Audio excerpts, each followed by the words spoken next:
오늘은 주께서 요한복음 14장 1절부터 3절 말씀 주셨습니다. 신약성경 요한복음 14장 1절부터 3절까지 찾아서 함께 봉독하도록 하겠습니다. 너희는 마음에 근심하지 말라. 하나님을 믿으니 또 나를 믿으라. 내 아버지 집에 거할 곳이 많도다. 그렇지 않으면 너희에게 일렀으리라. 내가 너희를 위하여 거처를 예비하러 가노니 가서 너희를 위하여 거처를 예비하면 내가 다시 와서 너희를 내게로 영접하여 나 있는 곳에 너희도 있게 하리라. 아멘. 요한복음 14장 1절부터 3절 말씀을 통해 내게 오너라.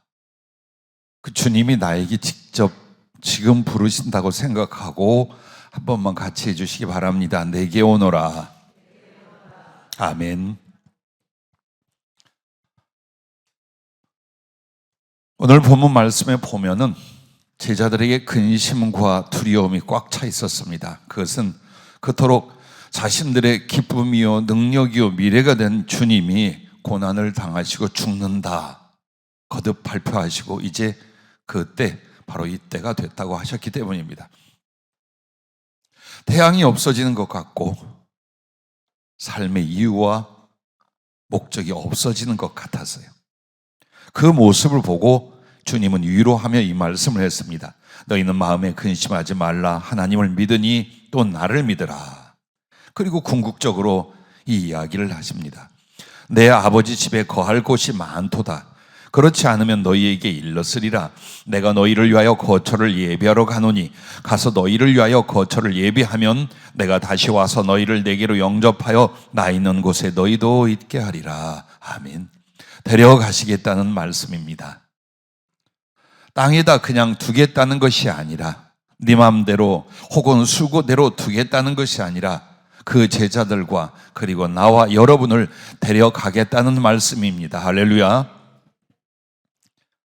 지난주 중에 밤에 기도할 때였습니다. 제 건강 상태에 대해서 주님이 심각한 곳 두 곳을 가르쳐 주셨습니다. 이미 십수년 전부터 의사들이 걱정하고 저도 염려하던 것들 중에 심장과 기타 몇몇 가지가 있습니다. 그런데 굳이 그것을 치료하려고 시간과 심령을 쏟고 싶지 않았어요. 주님이 데려가신다면 가고 그때까지 최선을 다하다가 즐겁게 그리워하던 주님 만나러 가지 하고 오늘까지 왔습니다. 다시 한번 그 상태를 이곳저곳 보여주시더니 너의 삶을 정리하라. 할렐루야 라고 하셨어요. 그렇게 정리를 하라고 하면서 어떻게 정리할 것을 누구에게는 이렇게 하고 어떤 일에는 이렇게 하고 너의 삶을 정리하라. 그리고 내가 너를 부르리라 라고 하셨습니다. 그 말씀은 굉장히 큰 무게로 제 가슴에 왔습니다. 그런데 그 말씀을 나눈 뒤부터 굉장한 자유와 기쁨을 누리게 됐습니다. 그리고 끝으로 주님이 오늘 주일날 주님이 하신 이 말씀을 모두에게 자기들에게 한다는 말씀으로 듣게 해라 하고 이 설교 내용을 기도할 때 주신 것입니다. 우리는 주께서 우리를 부르신다는 것을 자꾸 잊습니다. 제일 먼저 주님은 하나님의 자녀들과의 만남을 그의 부르심으로 시작을 합니다. 왜냐하면 몰라요. 듣지 못해요. 깨닫지 못해요. 그래서 부르십니다. 오늘 이 본문으로 읽은 요한복음 14장 1절부터 3절 말씀도요. 주님이 고난받고 죽으실 것을 고지하셨을 뿐 아니라 이 두려워하는 제자들과 오늘 우리에게 죽음도 가르쳐 주신 말씀이에요. 너희의 궁극은 죽을 것이다. 그리고 내가 데려갈 것이다. 그러나 걱정하지 마라. 나 있는 곳에 너희들을 데려갈 것이며 나는 가서 너희를 위하여 거처를 준비할 것이다. 그리고 그 준비를 다 하면 와서 너를 데려갈 것이다. 할렐루야 라고 말씀하고 있어요. 제자들의 두려움은 살고 죽는 이 죽음의 문제에 있었습니다. 오늘 우리들도 죽음이라는 것을 자꾸 머릿속에서 잊으려고 합니다. 그러면서 내게 몇십 년이 더 있고 혹은 100년, 1000년 안 죽을 것 같은 안도의 믿음을 자꾸 심어주려고 합니다. 거짓말입니다. 절대 자기에게 그렇게 하지 마십시오. 가장 우둔한 것 중에 하나가 안 죽을처럼 그렇게 여기고 살아가는 모습이에요.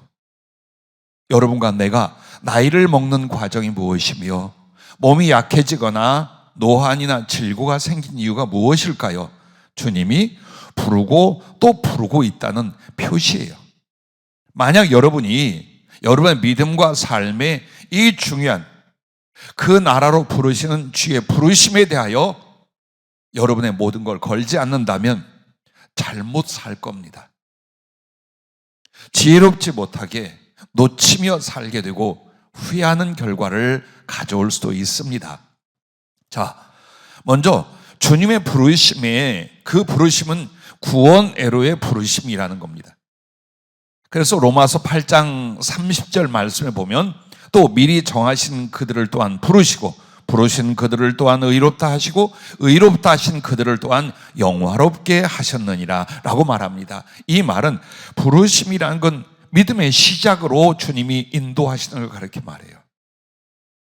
어려서부터 나는 교회를 다녔고 모태 신앙입니다 라고 하지만 자기가 직접 개인적으로 자원하여 예수 그리스도를 믿고 섬기는 그때 그 부르심에 응답된 거예요. 그래서 여러분과 나를 주님이 부르실 때는 하나님에게로서 왔지만 그분이 보내시고 파송했지만 모른단 말이에요. 죄 가운데서 어리석고 미련하고 연약하여 몰라요. 그래서 세상으로 하나님이 자기의 사람들을 보내놓고 어떻게 일깨우고 부릅니다. 내가 네 하나님이야. 너는 내게로서 보냄을 받고 이 세상의 삶을 산 뒤 내게로 올 것이야. 그래서 예수님을 믿을 수 있도록 불러주시는 믿음의 부르심으로 시작합니다. 그리고 여러분을 어떻게 해요? 성령으로 두 번째 거듭나게 만듭니다. 그리고 나니 이제 내가 하나님의 자녀였고 예수 그리스도로 말미암아 구원을 받고 나의 이 삶의 이유와 목적이 있고 그 뒤에 내가 사랑하는 그 하나님께로 가게 되는구나. 그래서 삶의 이유와 방법과 목적을 다시 찾게 되는 거예요. 이걸 성령으로 거듭났다. 이 거듭남으로 부르신다 그 말이에요. 그리고 나서 또 여러분을 어디로 부르시냐? 사랑과 충성에 대하여 부르시는 거예요. 왜?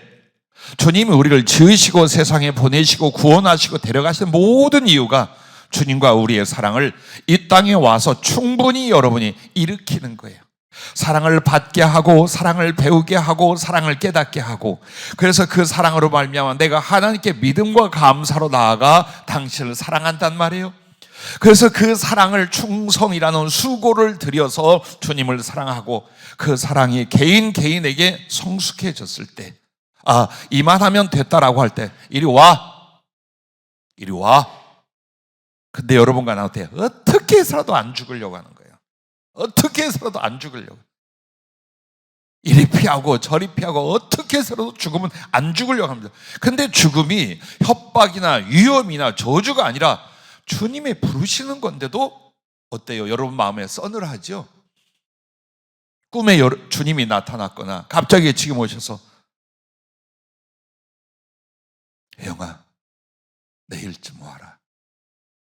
그럼 바로 성은이 생각이 날 거란 말이에요. 성은이는 어떡하고? 걱정 마라. 네 새끼 아니고 내 새끼야. 그래도요 제가 낳는데. 그런 사랑의 충성과 수고를 다하고 주님께서 우리를 부르실 때 이제는 어디로? 하늘나라 주님 품으로 우리를 부르셔요. 그분이 계획하고 우리에게 주실 그 영화로움 거룩한 영광을 위하여 여러분과 나를 데려가신다 그 말입니다. 그래서 이 부르심 귀환을 위하여 여러분을 파송의 출생이 있게 하셨고 사명의 삶이 주어진 것이었습니다. 그리고 우리의 목표요 우리의 결과는 주의 부르심으로 하늘나라에 가는 것인 줄로 믿습니다. 할렐루야. 그 주님을 사랑하고 찬양합니다. 아마 여러분이 꽤 많은 시간이 지났습니다만 지금도 가슴이 먹먹하고 눈물겨운 사건이 있었죠. 2010년 3월 26일 날 북한으로 말미암아 천안함 피격 침몰 사건이 일어났죠. 그리고 46명의 그 젊은 청년들이 바다에서 산화하고 맙니다. 나흘 뒤 3월 29일 대한민국 해군 게시판에 올린 김덕규 동아대 의대 교수의 시가 있어요.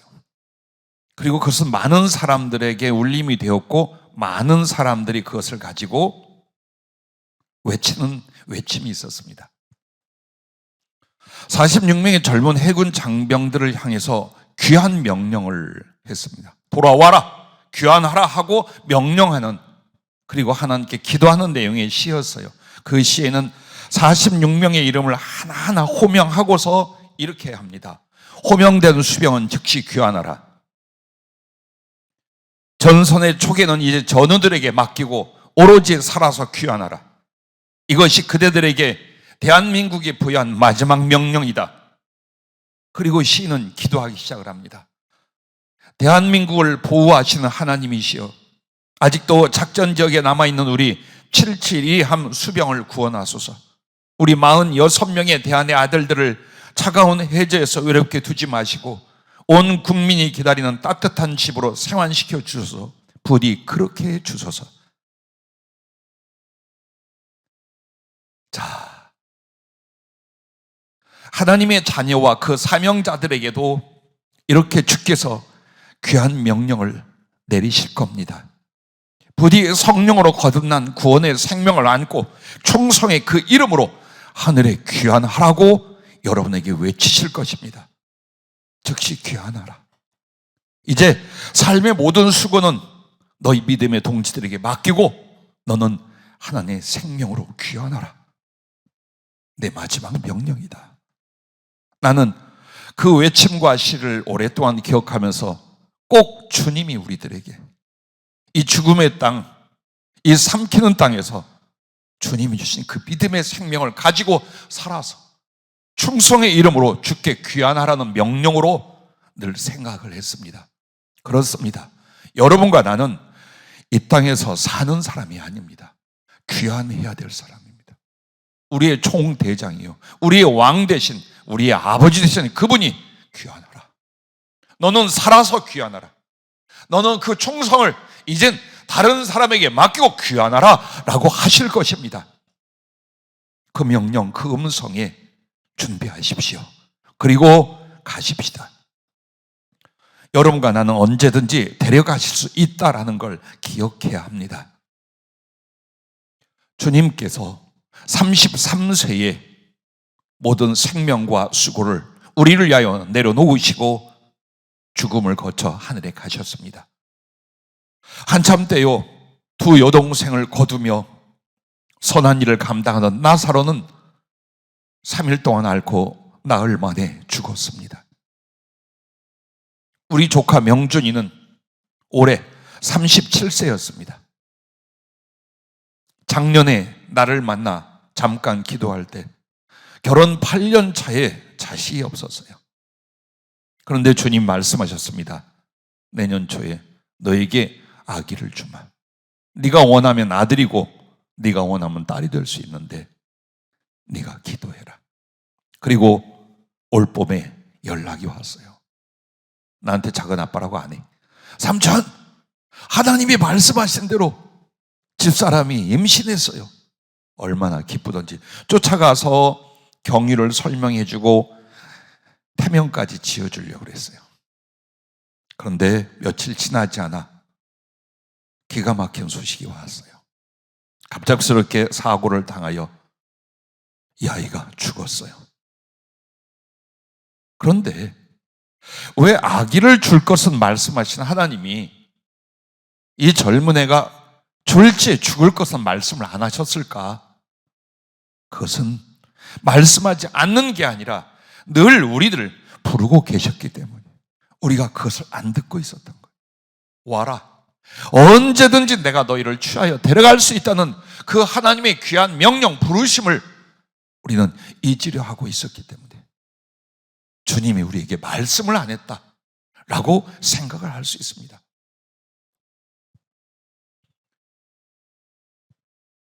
우리 교회에 한 2년 전 오신 장로님과 권사님 부부가 있었습니다. 그들이 신앙과 그리고 사업을 인하여 상담을 받고자 왔었고, 그 뒤로 저희 교회에서 1년여간 신앙생활을 했습니다. 그런데 그분들에게 주님이 사업은 그만하라 했어요. 지금은 사업할 때가 아니라 너의 영혼을 구원받게 하여 신앙에 매진하며 네가 하나님의 뜻을 좇아 너의 영혼의 성숙을 도모해라. 그래야 하면 물질은 걱정하지 않도록, 혹은 남에게 빚지고 살지 않도록 내가 해결하마. 만약에 그렇지 않고 사업에만 힘쓰면 너는 죽는다라고 했어요. 처음에 믿음으로 신앙으로 잘 하시는 것 같더니, 나는 우리 교회 안에 정말 선교 기업이 많이 세워지고 받쳐지길 바라요. 그래서 더더욱 주님은 항상 우리가 하나님과 물질 사이에서 어떤 심령과 믿음과 삶이 되어야 되는가를 계속 말씀을 주는 거예요. 그것 때문에. 근데 그분 역시 너는 아니다 그랬어요. 그러나 여러 가지 기회와 연결이 유혹으로 올 때에 마음이 그쪽으로 확 쏟아치우치기 시작해요. 나중에는 영적 분별까지 스스로 하며 이것도 하려 하고 저것도 하려고 했습니다. 간암이 드러났습니다. 그리고 그 간암은 심각하여 매우 위험한 상태에 왔습니다. 다시 함께 기도했습니다. 네가 중심을 잡고 기도하면 내가 그 암을 고쳐주마 하셨습니다. 그리고 기도했고 계속 기도했습니다. 몇 달 지나지 않아 간암 수술을 받고 또 멀리에서 잘 못 오시다가 돌아가셨다는 소식이 왔습니다. 나는 수개월 동안 마음이 답답하고 힘들었던 게, 당연히 하나님 나라에 가셨지요. 그러나 분명히 그 암에서 고쳐주시고, 그리고 만에 하나 사업을 운운하며 신앙으로 서지 못할 때 데려간다는 그 말씀을 자꾸 되새겼어요. 분명히 살려준다고 했는데, 고쳐준다고 했는데. 한참 지나 부인 되신 권사님이 찾아와 상담을 했습니다. 완전히 고쳐졌었대요. 의사가 아주 선언을 했답니다. 고쳐졌고 이제는 항암 치료도 필요 없고 정기적으로 사진을 찍거나 검사만 하면 됩니다. 그런데 어떻게 돌아가셨느냐? 코로나로 돌아가셨어요. 자, 성령으로 하셨던, 성경에 써 있던 주님의 하신 말씀이 틀린 적이 없었어요. 그런데 귀담아 듣지 않아요. 자, 하나님께서 우연도 아니며 또 우리의 선택도 아니며 우리가 죽음으로써 하늘에 간다는 건 철저한 하나님의 계획과 그리고 섭리 속에 있습니다. 여러분과 나에게 하나님 나라를 가도록 부르실 때는 언제냐? 둘 중에 하나라고 그랬죠. 있는 믿음과 사랑이 식어져서 더 이상 복귀가 되지 않아 이 영혼이 위험해질 거라면 징계성으로 데려가십니다. 그만해라. 또 하나는 아름다운 수고와 사랑의 성숙을 이뤘습니다. 할 수 있는 충성을 다했습니다. 그러면 상급으로서의 주님 나라의 부르심이 있습니다. 여러분과 나는 인생의 끝이 둘 중에 하나예요. 둘 중에 하나예요. 지금 우리가 살고 영위하고 이루려는 이거 아무것도 아니에요. 아무것도 아니에요. 우리에게 중요한 건 그분이 귀환하라고 명령하실 때에 탈탈 털고 내 가슴에 간직했던 주님의 사랑과 내 삶의 손바닥에 있던 작은 충성을 가지고 언제든지 갈 수 있도록 하는 거예요. 그러므로 나나 여러분은 따져보니 평균적으로 20년은 더 살고 30년은 더 살고, 우리 젊은 친구들이야 요새 100세 시대래 그냥 세상에서 하는 말이야. 어느 때든지 기분 나쁘게 들지 모르지만 오늘 밤에라도 주님이 고생 그만하고 이리 오너라 한다면 여러분은 주님의 얼굴을 보며 그 손을 잡게 될 거야. 그럼 끝난 거야. 환상이라고 생각하고 꿈이라고 생각하지 말아요. 주님 품에 가 있는 거예요.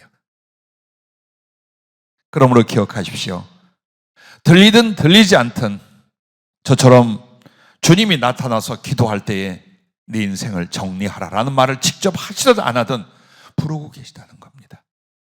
언제든지 데려가시기 위하여 여러분을 늘 부르고 계시다는 것을 잊지 마시기를 바랍니다. 그러므로 여러분과 나는 세월 따라 내가 거할 천국을 주님이 예비하신다는 것을 잊지 마시기 바랍니다. 이 땅이 아니에요. 월세에서 전세에서 집 하나 사는 것 아니에요.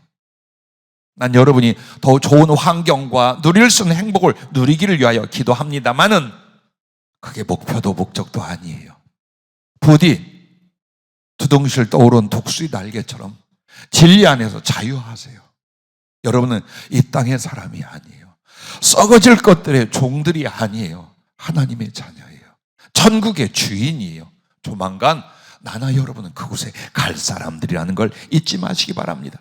그래서 주님께서 여러분과 나를 위해서 하나님 나라를 준비하죠. 그럼 하나님 나라는 황량하고 아무것도 없고 이렇게 주님이 지금 만들고 있는 그게 아니라 여러분에게 딱 맞는 여러분의 거처와 영광과 누릴 것 등을 주님 예비하고 계신다 그 말입니다. 그런데 그럼 우리는 내가 가야 할 하나님 나라와 그 거처를 준비하심에 있어서 기여할 일이 없는가? 아니에요. 절대로 아니에요. 마태복음 6장 19절부터 21절을 잘 들어보십시오. 너희를 위하여 보물을 땅에 쌓아두지 말라. 거기는 좀과 동록이 해하며 도둑이 구멍을 뚫고 도둑질하느니라. 오직 너희를 위하여 보물을 하늘에 쌓아두라. 거기는 좀이나 동록이 해하지 못하며 도둑이 구멍을 뚫지도 못하고 도둑질도 못하느니라. 네 보물 있는 그곳에는 네 마음도 있느니라. 즉 내가 사랑하고 존귀 여기고 가치 있고 집착하던 그것이 보물이에요. 그것이 돈입니까? 그게 보물이에요. 그것이 나라는 존재 자신이었습니까? 그게 보물이에요. 그러나 그것을 이 땅에서 모으려하고 이 땅에서 쓰려하지 말고 하늘로 올려보내라 이 말이에요. 어떻게 하늘로 올려보낼 수 있습니까? 하나님의 뜻대로 선행을 하여 하나님의 뜻대로 아름답게 사용하여 주님의 영광, 주님의 이름을 위하여 여러분이 나누고 베풀고 사용했다면 다 하나님 나라 보화로 쌓이는 거예요. 그래서 여러분과 나는 이 물질이나 선행만이 아니에요. 주님의 말씀을 받았지요. 그리고 기도하지요. 하나님 말씀 따라 여러분이 좌우되고 있지요. 그 모든 것이 다 하나님 나라의 보화로 쌓여지고 있음을 믿으시기 바랍니다. 할렐루야. 우리는 물질이나 복음을 전하는 일이나 이런 수고만이 하나님 나라의 보화로 쌓인 줄은 기도 한마디도 하나님 나라에 쌓이는 거예요. 하나님 말씀을 받았고 그 믿음 하나도 그 말씀 때문에 나를 바꾸는 변화 하나도 하나님 나라의 보화로 쌓이는 거예요. 여러분이 그걸 믿고 사모하셔야 돼요. 그래서 내가 하늘에 쌓아 올린, 즉 하늘에 들여진 바로 그것들을 가지고 주님은 하나님 나라의 영원을, 하나님 나라의 복됨을 여러분을 위하여 준비하고 계시다 그 말이에요. 그리고 내가 기뻐할 것들과 주님이 최종 나를 위해 준비하신 것들로 말미암아 하나님 나라 내가 가서 거처할 것을 준비를 하시는 거예요. 그래서 오늘 요한복음 14장 3절에도 가서 너희를 위하여 거처를 예비하면 내가 다시 와서 너희를 내게로 영접하여 나 있는 곳에 너희도 있게 하리라. 이 얼마나 설레이고 복된 말씀이에요. 데려가신다는 거예요. 당신 계신 곳에서 당신처럼 같이 살겠다는 거예요. 그걸 준비하려고 가 있고 그게 준비가 되면 불러가겠다는 거예요. 그래서 우리는 하늘의 보화를 쌓고 그걸 중심으로 해서 주님이 나의 거처를 만들고 계시며 또한 무엇입니까? 여러분이 일생을 살잖아요. 그럼 여러분은 자기 영혼의 성향이 있어요. 뭘 기뻐하고 무엇을 좋아하고 무엇을 바라고 이게 있어요. 그리고 여러분 안에 정말 내가 무엇을 사랑하고 기뻐할 뿐만 아니라 소원이 있잖아요. 하나님 앞에 소원이. 그런 것들을 종합하여 나의 인생이 끝날 때까지 주님은 하나님 나라를 준비하고 마련하고 계신 거예요. 내가 좋아할, 내가 기뻐할, 내 성향과 취향에 따라, 나의 소원과 꿈을 따라 주님은 그 하나님 나라를 내 마지막 숨이 끊어지는 순간까지 준비하시는 거예요. 이게 여러분의 예수님이에요. 이것이 여러분이 믿는 믿음이에요.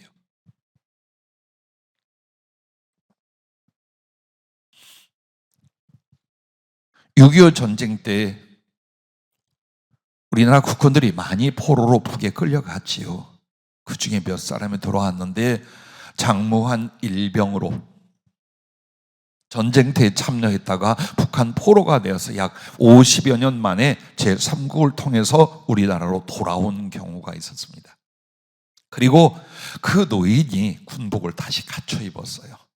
그리고 자기 부대 사령관 앞에 가서 경례를 하면서 50년 만에 전역 신고를 합니다. 재원아, 전역 신고가 뭐냐? 제대한다는 보고지. 자, 그 제대 보고 전역 신고를 노인이 사령관 앞에 하는데 경례를 하고 일병 장무하는 전역을 명받았기에 이에 신고합니다 하면서 오는 거예요.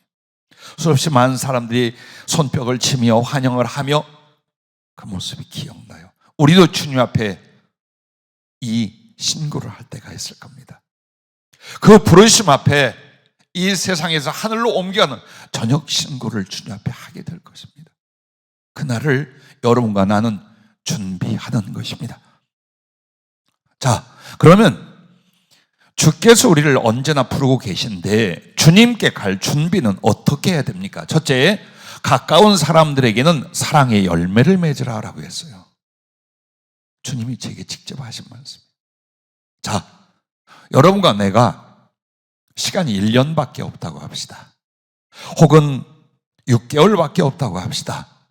그때 여러분과 내가 그 짧은 시간을 가지고 무엇을 할 것인가? 그 중에 첫째가 네 가까운 사람들에게 사랑의 열매를 맺으라는 거, 사랑을 고백하랍니다. 가만히 그 말씀을 듣고 제일 먼저 나는 두 아들을 생각해 봤습니다. 아빠가 너무나 많은 시간 사랑의 고백이 없었구나. 매일같이 뽀뽀하고 안아주고 사랑한다 고백하고 소원하고 약속했던 아들들로 키웠는데 어느 세월 동안에 힘들거나 나누어져 있거나 하면서 혹은 아빠로서 자식에 대한 서운함 때문에도 그 사랑의 고백과 사랑의 나눔이 별로 없더란 말이에요. 별로 없어. 마음에는 아기 때부터 사랑하는 그 사랑함이 있으니까 내가 특별히 사랑을 표현하고 사랑을 고백하지 않아도 지 애비 가슴을 알겠지. 아니라 그 말이에요. 여러분의 사랑하는 사람들에게 사랑을 고백하십시오. 그리고 여러분의 주변 사람들에게 감사합니다. 내가 있기까지, 내가 이 삶을 살기까지 얼마나 많은 사랑과 은혜와 도움과 우호적으로 함께 하셨는지 바로 모든 사람에게 감사합니다. 그리고 용서를 빌 게 있으면 용서하고 사과할 것이 있다면 반드시 사과합니다. 자존심 앞세우고 자기 잘못 생각 안 하고 항상 남의 탓만 하던 이것은 육신으로 끝날 우리들의 모습이었어요. 여러분과 나에게 주의 부르심이 가까이 있다면 어떻게 해야 됩니까? 내 잘못을 돌아보십시오. 가족이나 교우나 이웃들에게 내가 한 잘못이 있다면, 나로 인하여 피해가 되었다면 용감하게 용서를 구하거나 사과하십시오. 얼마나 훈훈하고 따뜻한 관계를 회복하겠습니까? 또 여러분의 영혼은 얼마나 평안함과 든든함을 갖겠습니까? 또한 신앙인의 비전을 주랍니다. 여러분이 가면서까지도 삶을 걱정하게 만들 것입니까? 아니면 하나님의 사람으로 혹은 사명의 사람으로 그들에게 비전과 꿈을 심어주겠습니까? 뭘 하겠습니까? 아유, 애비가 이렇게 힘들게 살았는데 이렇게 병들고 괴롭다가 죽으려나? 아이고, 어떡하면 이렇게 하겠습니까? 평생에 받은 사랑과 은총을 이야기하며 너도 여러분도 그 주님을 위해서 하십시오. 그리고 못한 우리들의 이 작은 생명의 시간으로 충성을 이루어드리고 이렇게 저렇게 주님과 그리고 그날을 위해서 살 수 있도록 자꾸 비전을 심어주라는 거예요. 그리고 기도해 주는 거랍니다. 모세가 120세를 살고 하나님의 부르심을 받았잖아요. 모세는 이렇게 믿었을 거예요. 애굽에서 수백만 명의 이스라엘 민족을 영도해냈습니다. 하나님의 권능과 기적 속에. 그리고 40년 동안 광야에서 연단과 훈련을 받다가 그토록 소원한 약속의 땅 가나안을 건너갈 때가 됐어요. 요단강을 건너면 이제 그 약속의 땅에 들어가 그들은 떠돌이였고 유랑민이었어요. 그들은 나라가 없었고 거처가 없었어요. 그들은 노예가 됐었어요. 그런데 우리 나라, 우리 땅, 우리의 삶이 주어지게 돼 있어요. 하지만 하나님께서는 이 모세가 그토록 수십 년간 그리워하고 사모했던 약속의 땅 가나안에 들어가지 못할 것이라 말합니다. 죽을 것을 말합니다. 그래서 그 요단강 건너 바라보는 산 위에 올라가서 쳐다보라고 합니다. 그리고 너 내가 데려갈 것이다 그랬어요. 자, 그때에 모세는 아쉬워하거나 미련을 두거나 하는 것이 아니라 하나님께 기도를 합니다. 이 유리하는 이 양들 같은 이 민족, 이 사람들을 위해 주님 지도자를 세워주십시오. 이들을 인도할 수 있는 목자를 세워주십시오. 그걸 간청해요. 그래서 성경에 잡혀있던 여호수아를 마음에 두고 했겠죠. 하나님이 여호수아를 모세의 후계자로 세웁니다. 그리고 나서야 모세는 자기의 사람들을 축복하고 기도를 마친 뒤에 떠나가는데 그때 모세의 기도에 이런 말이 나와요. 너희 같은 행복자가 어디 있느냐. 하나님의 구원을 이렇게 받은 이스라엘이여 너희는 행복자로다. 그 말을 하고 눈을 감습니다. 사도 바울이 많은 충성으로 그도 121세에 부름을 받았다고 해요. 그런데 그가 로마 감옥에 재수감되고 많은 고문을 받고 이제 언제쯤 자기가 죽을 것인지 알게 됩니다. 근데 그때에 그가 정말 신앙의 권능, 사명을 위하여 마지막 힘을 다하여 편지를 쓰게 됩니다. 빌립보 교회에 또 자기 아들 같은 제자 디모데에게 편지를 씁니다. 어떻게 믿음으로 살라? 어떻게 하나님의 교회를 세우라? 어떻게 복음을 위해서 수고해라? 마지막 그 죽음 앞에서도 그는 최선을 다해서 믿음을, 하나님의 섬김을 가르치고 그리고 세워주고 떠나가게 됩니다. 만약 여러분과 나에게 정확하게 죽음의 날들과 순간이 왔다면, 아니 그러지 않을지라도 가슴에 그 믿음이 있다면 오늘 여러분과 나는 사랑을 이루십시오. 사랑의 고백이 있기를 바랍니다. 사랑의 나눔이 있기를 바랍니다. 모두에게 감사할 줄 알며 내가 잘못하다가 사과할 줄 알며 그럼에도 마지막까지 우리 하나님을 경외하고 섬길 수 있는 신앙의 꿈, 사명의 비전을 내 가족에게, 자식에게, 내 이웃과 친구들에게 심어주며 기도하다가 주의 부르심 받기를 주님의 이름으로 축복합니다. 할렐루야. 그러면 가까운 사람들이 그렇게 한다. 이제 주님께는 여러분과 내가 주님께 갈 준비를 어떻게 해야 됩니까? 가까운 시간 내에 먼저는 오직 깊은 사랑의 교제를 하려고 애쓰랍니다. 자, 세상 일이 너무 바빴어. 혹은 못돼 먹은 심령이 삐딱하고 이리저리 게으르고 헤매였어. 그 바람에 하나님께 예배드리는 거 엉망으로 했어요. 기도도 대충 적당히 해서, 즉 내 주 예수 그리스도와 내 아버지와 깊은 사랑의 마음과 교제를 나누는 것은 신앙생활에 거의 없었어요. 그리고 갈래요? 응? 그리고서 하나님께 갈 수 있겠어요? 그분이 누구며 그분의 나라는 무엇이며 그분께 가는 건 무엇입니까? 이 땅에서 놔두던 그 사랑을 온전히 성취하게 하여 가는 곳이 주님의 나라인데 여기서 없어. 내 눈에 보이는 건 사람이고 물질이고 먹고 사는 것뿐이 없었어요.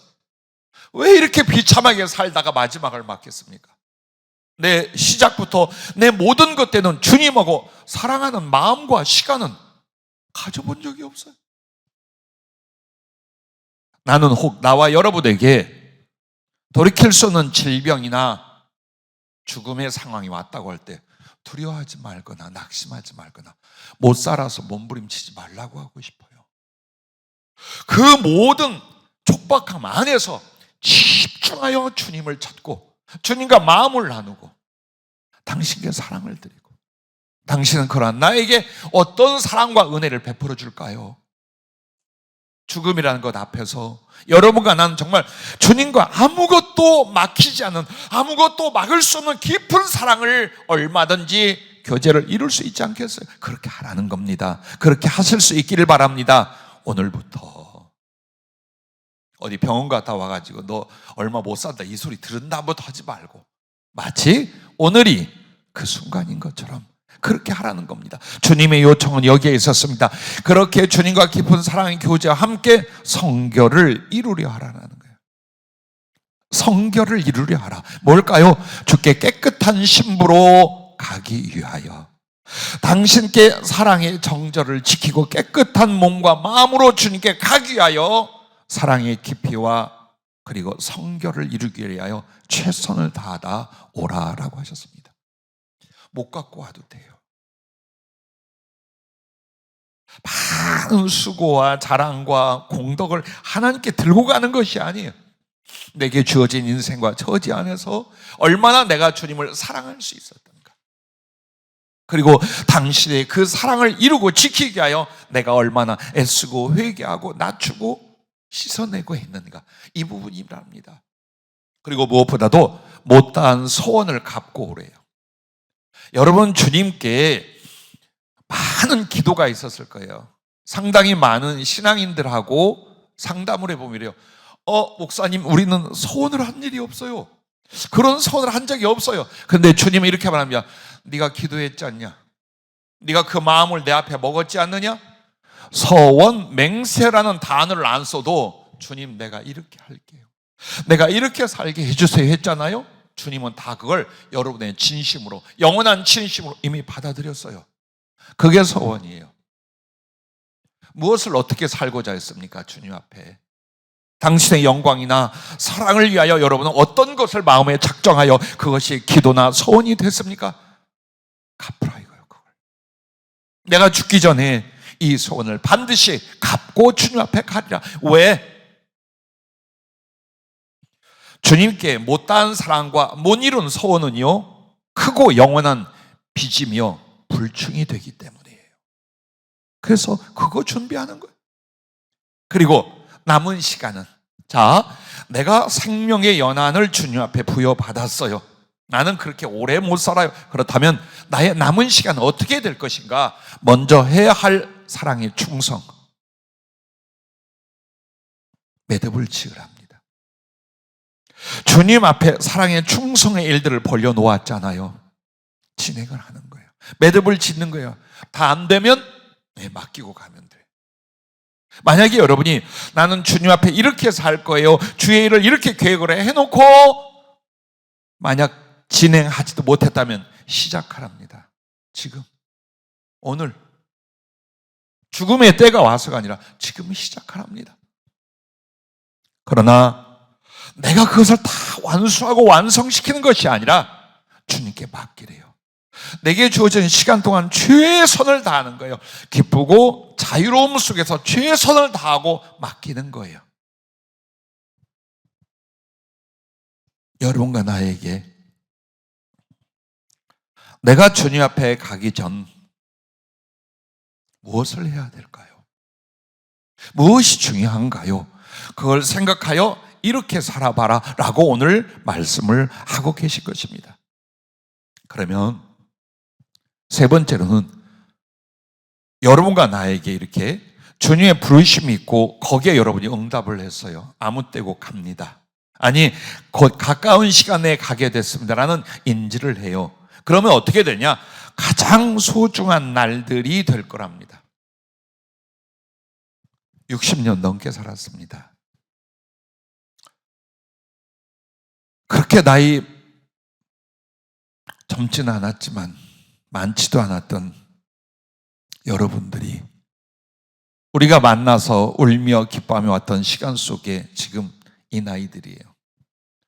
초등학생으로 왔던 우리 어린이들은 지금 20대, 30대가 됐고요. 그 엄마 아빠인 여러분은 나와 비슷하고 혹은 나보다 더 드셨고, 이 말은 금방 간다 이 말이에요.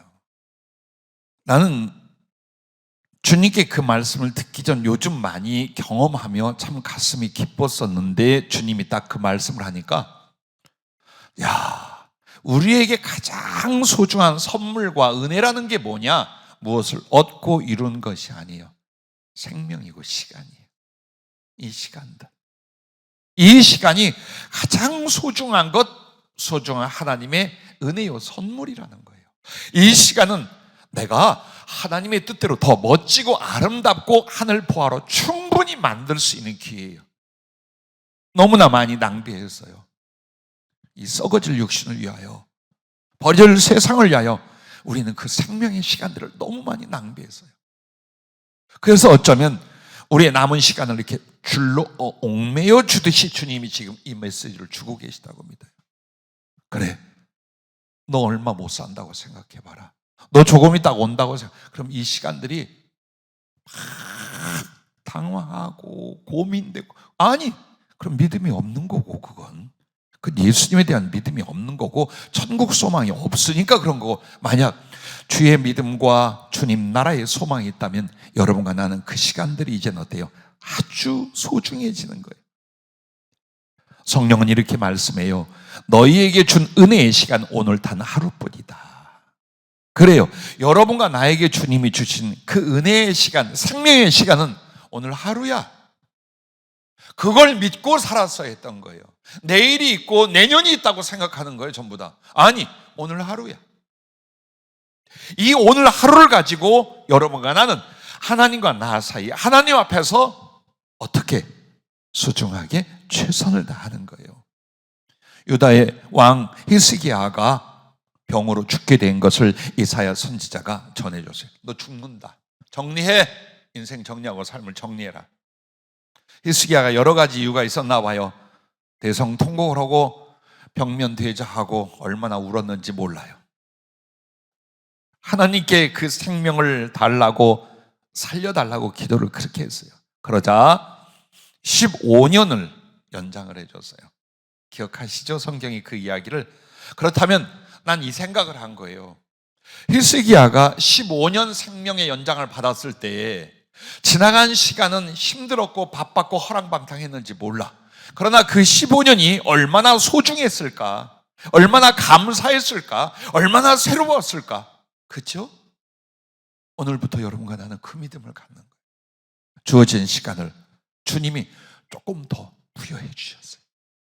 내게 15년, 내게 1년, 2년 이 시간을 주셨는데 그 시간을 얼마나 소중하게 사용할까. 로마 감옥에 갇히고 고문당하며 죽음의 때를 알았던 사도 바울은 그때 최선을 다합니다. 그리고 주님께 감을 인하여 설레고 기뻐하는데, 디모데후서 4장 5절부터 8절에 자기 자식과 같고 제자인 디모데에게 죽음이 결정이 됐어요. 자기가 이제 하나님이 일러줬고 상황이 다 왔어. 이제 목이 잘려 죽든 어떻게 죽어. 그때 편지를 썼어요. 그러나 너는 모든 일에 신중하여 고난을 받으며 전도자의 일을 하며 네 직무를 다하라. 전제와 같이. 그는 재물 위에 포도주를 쏟는 거예요. 그러니까 자기의 피 쏟음, 그 순교에 대한 표현이에요.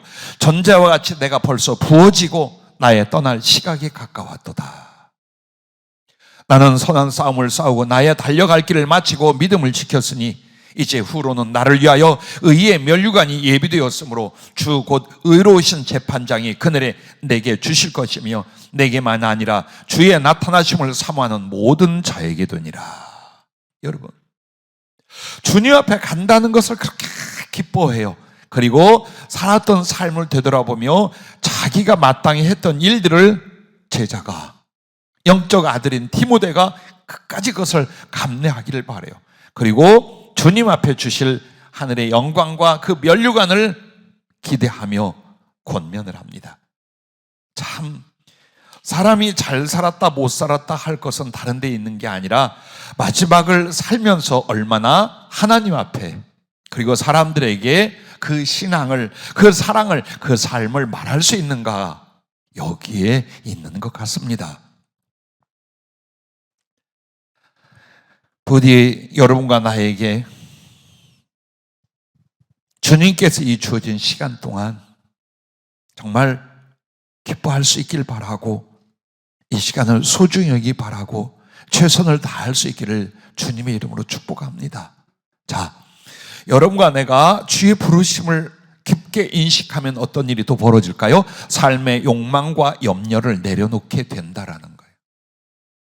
떠나갈 날이 자꾸 다가오고 있는데 어떻게든 인생에 대한 그 욕망과 염려, 거기에 빠져 사는 것 정말 미련한 짓이에요. 열심히 사세요. 주의 일도, 또 주를 위한 꿈도 열심히 진행하세요. 그러나 집착인지 욕심인지 잘 보세요. 그걸 넘어서야 돼요. 그걸 넘어서셔야 돼요. 안 되면 어때? 주님의 일이라 꿈꿨고 기도했던 거 안 되면 어때? 내가 일부러 안 한 게 아니며 일부러 불충한 게 아니고 내게 주어진 힘을 다하여 했는데 그것이 내 눈에 보기에 성취가 됐느냐 안 되느냐가 무슨 상관이에요.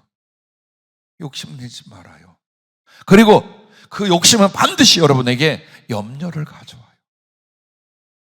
이 사는 것도 힘든데 염려에 붙잡혀서 한 번도 주님 앞에 기뻐하고 찬양하고 춤을 출 수가 없어요. 한 번도 눈물 짓고 당신 발에 입 맞춰 통곡해 보질 못해. 왜 이렇게 살아요?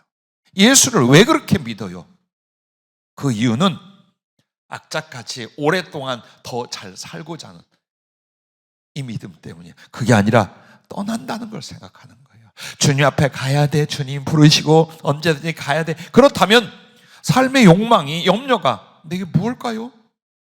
아무것도 아니잖아요.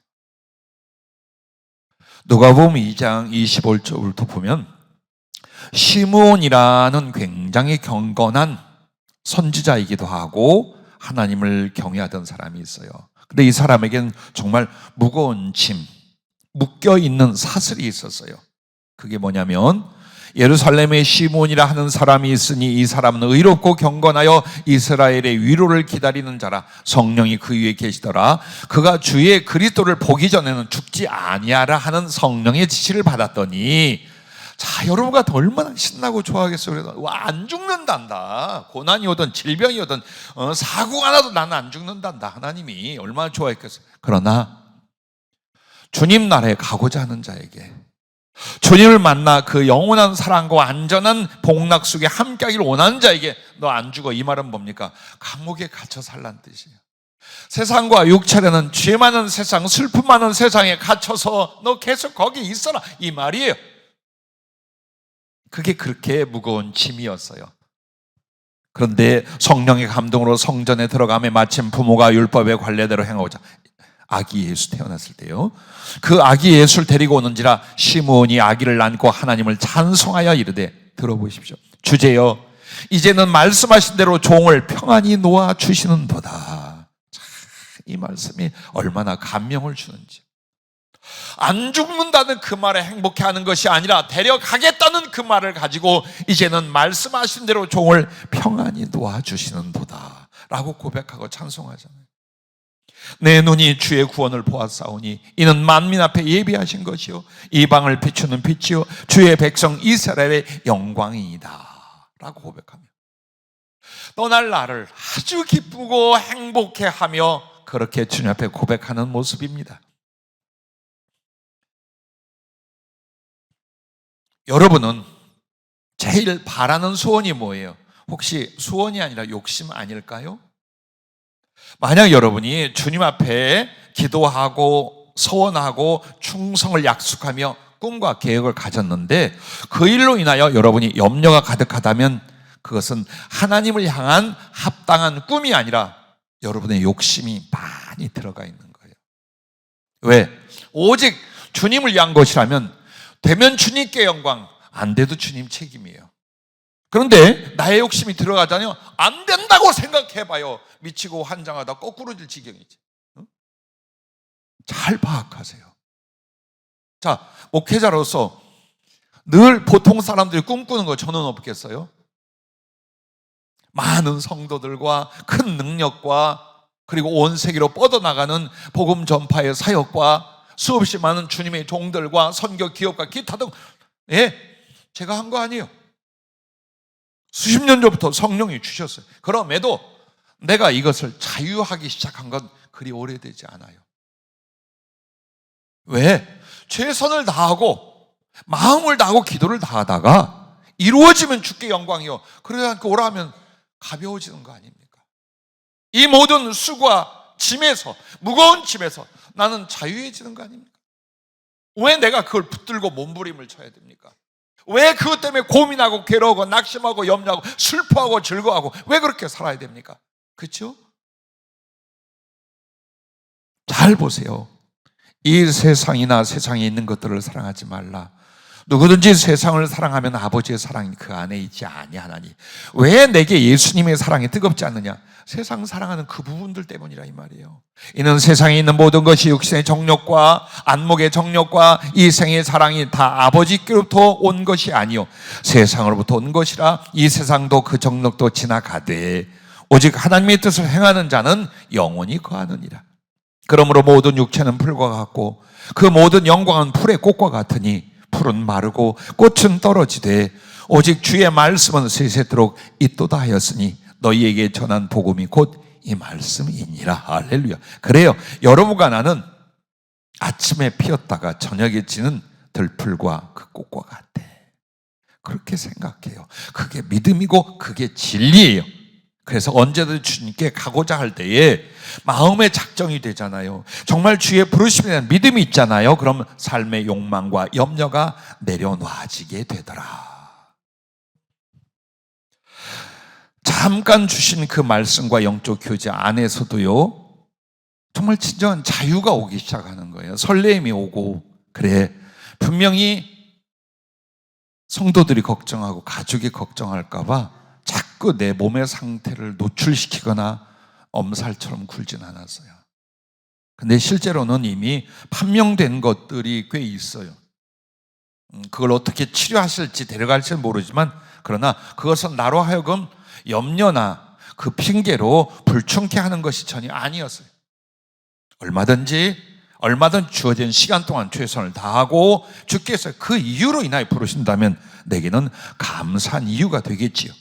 그리고 그런 말씀들을 더 마음에 새겨줄 때마다 사실은 마음속에서 평온과 자유를 경험하기 시작해요. 아마 여러분도 오늘 저 이야기, 저 주님의 말하지 않는 그 말씀이 나를 향한 것이라고 하면 아마 무거운 짐과 짓눌리던 모든 것들이 내려놔질 거예요. 그렇게 될 수 있길 주의 이름으로 축복합니다. 마지막 세 번째는 더욱 성숙하고 온전한 영혼과 천국을 준비하게 되는 겁니다. 그렇습니다. 아무리 설교해도 별로 귀담아듣지 않아. 영혼이 성숙해야 됩니다. 하나님 나라 갈 때 제일 중요한 건 여러분이 부자냐 지혜냐 능력이냐 잘 먹고 많이 살았냐 아무 상관없습니다. 여러분이 예수 그리스도를 향한 그분의 성품과 속성을 향해 얼마나 영혼이 닮아 성장했냐, 이거 하나만이 하나님 나라의 구원과 그리고 영광과 상급이 결정이 됩니다. 해도 성질 낼 거 다 내고 욕심 낼 거 다 내고 죄 질 거 다 짓고 게으름 부릴 거 다 부리고 산단 말이에요. 근데 오늘 못 박아서 너 그만 살아. 너 이제 몸부림쳐도 내가 세상에 안 둘 거야. 너 보고 싶어서 내가 데려갈 거야. 그리고 작정됐어요. 그리고 믿는다면 여러분 어디에 힘쓸 것 같아요?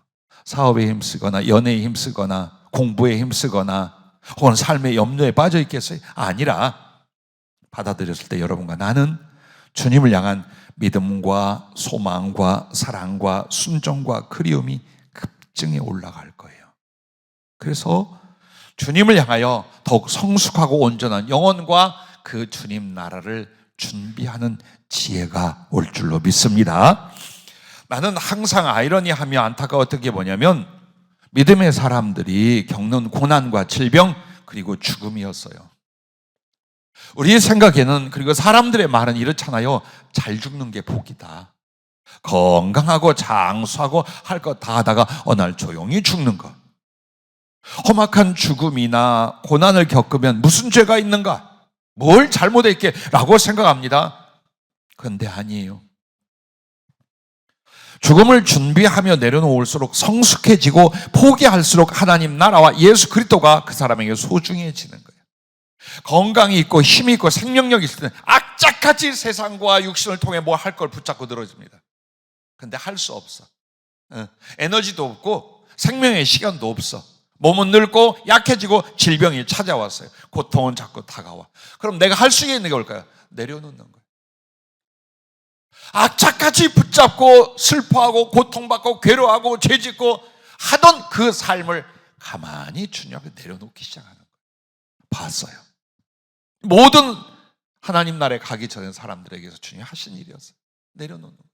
못할 것 같잖아요. 우리 생각에는 지금 멀쩡하니까. 근데 여러분에게 정해진 시간밖에 없다고 해봐요.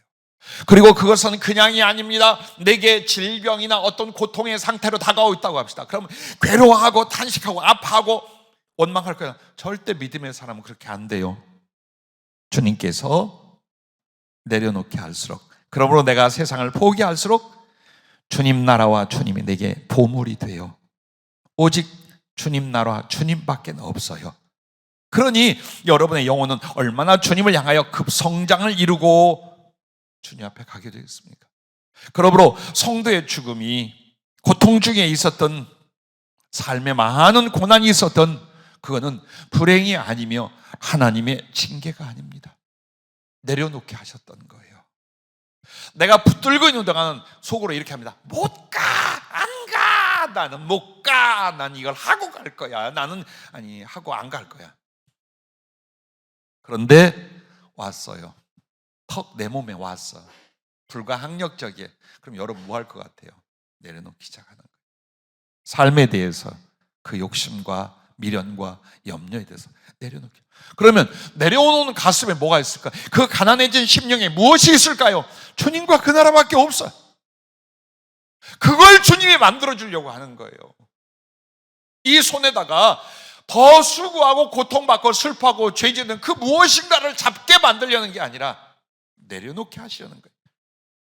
그래서 혹시 여러분과 내가 나무나 질그릇 따위의 수준이었다면, 고난을 겪고 질병을 앓고 혹은 여러 가지 그 과정을 통하여 내려놓고 하나님 나라 가는 이 죽음의 단계에 가잖아요. 그럼 나무나 질그릇이 은이나 금그릇으로 바뀔 줄로 믿으시기 바랍니다. 큰 집에는 금그릇과 은그릇뿐 아니라 나무 그릇, 질그릇도 있어 귀하게 쓰는 것도 있고 천하게 쓰는 것도 있나니 여러분의 영과 나의 모습이에요. 그런데 어떻게 해서 그게 되느냐? 그러므로 누구든지 이런 것에 자기를 깨끗하게 하면 귀히 쓰는 그릇이 되어 거룩하고 주인의 쓰심에 합당하며 모든 선한 일에 준비함이 돼. 깨끗해지는 것. 그게 뭘까요? 내려놓는 거예요. 손에서 내려놓고 가슴에서 내려놓는 거예요. 그러므로 말미암아 난 더 이상 죄와 연결될 것들도 내려놓게 되지요. 이렇게 해서 주님은 여러분과 나를 데려가는 거예요. 주님의 30에 시작한 메시아 사역, 그리고 3년 그 뒤 십자가의 죽으심, 주님이 알고 계셨어요. 자, 이걸 한번 오늘 말씀과 연결해서 우리 주님을 생각해 봐요. 이제 주님 메시아 사역에 나와서 딱 3년의 시간밖에 없어요. 하루 1시간이 얼마나 소중하고 아까우셨을까요? 얼마나 열정적이고 성실하게 그렇게 사셨을까요? 또 이 모든 일을 이루시고 아버지께 갈 그것 때문에 얼마나 설레이셨을까요? 우리에게 당신이 믿음의 사람이 어땠는가 삶도 본을 보여주셨지만 결국 어떻게 죽는 것인지, 얼마나 짧은 시간인지를 우리에게 보여주셨던 것이었습니다. 끝으로 주님이 오늘 말씀 끝에 오늘 2시쯤부터 기도를 했어요. 주님과 깊은 교제가 참 행복했어요. 그때 주님이 천국이 어떤 곳인지, 우리가 무엇을 하는지 말씀을 주셨습니다. 내 아들아, 하나님 나라에선 내가 너에게 선물을 주노니 하나님의 지혜와 능력과 사랑 안에서 너의 기쁘고 아름다운 모든 추억을 재현하고 너의 모든 소원과 꿈을 이루게 되며 내가 준비한 모든 것을 영원히 누리게 되느니라.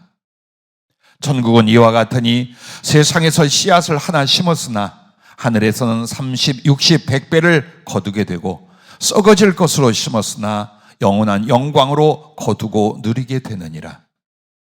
또한 천국은 이와 같으니 내 자녀가 세상에 보냄을 받을 때는 어린 아기를 가슴에 안고 내가 같이 가게 되니 너는 배우고 자라다가 나와 같이 천국에 다시 올 때는 아름답게 장성한 신부가 되고 하늘의 왕과 왕후가 되는 것이니라. 천국은 이와 같으니 세상 삶의 수고를 위로받는 안식이며 내 안에서 사랑의 사귐이며 하나님 보좌 앞에 예배이며 진리의 시작과 완성이며 항상 새로운 변화이며 기쁨의 장작과 경영이며 하나님 권능의 새 창조와 참여이며 그리스도를 닮아가는 하나님의 형상의 완성이니라. 너무 행복했어요. 나는 단어와 어휘를 정의해 주시면서 일러주신데 너무너무 행복했어요. 진리를 깨닫는다는 것이, 하나님을 조금씩 알아간다는 것이 이렇게 복되고 기쁜 것인가 정말 기뻐하고 감사를 드렸어요. 너는 삶과 죽음을 두려워하거나 힘겨워 말라. 삶은 내가 너에게 준 선물이며 죽음은 나의 부름이며 천국은 내가 너에게 영원히 주는 상급이기 때문이니라. 그러므로 너는 세상에서 내가 준 생명과 그 시간을 소중히 하거라. 하늘의 보화를 쌓는 삶이 되게 하라. 세 가지를 기억하고 힘쓰라. 첫째는 세상에서의 생명과 시간과 삶은 결코 돌이킬 수 없는 것이라는 것을 잊지 말아야 할 것이니라. 그러므로 말씀 안에서 최선을 다하거라. 둘째는 사랑하는 것이니라. 너는 시간을 따라 나의 사랑을 알았고 받았느니라. 그 사랑을 머리보다 심장보다 더 중하게 여기거라. 너의 목숨은 사랑의 기회이며 너의 심령은 사랑의 에너지이며 너의 인생은 사랑을 심는 밭이며 하늘은 그 사랑을 거두고 영원히 누리기 때문이니라. 셋째는 너는 세상에서 오직 복음이 되거라. 십자가로 다신하고 내 살과 피로 장성하고 항상 내가 네 안에 충만하게 하라. 언제 어디서 누구에게나 네 안에 있는 나사렛 예수를 전하거라. 많은 영혼이 구원을 받겠고 하나님께 큰 영광을 돌리게 됨이니 너는 그 복음으로 살겠고 그 복음으로 말미암아 나의 보좌에 함께 앉게 되기 때문이니라. 너와 너의 인생은 하나의 점이며 한 획이니라. 그러나 그 점과 획으로 무엇을 썼느냐가 영원을 결정하게 되며 그 쓰여진 글자대로 얻고 이루게 되리라. 너는 오직 이렇게 써라. 크게 따라해 주시기 바랍니다. 예수, 구원, 사랑, 복음, 천국, 진실, 충성. 할렐루야.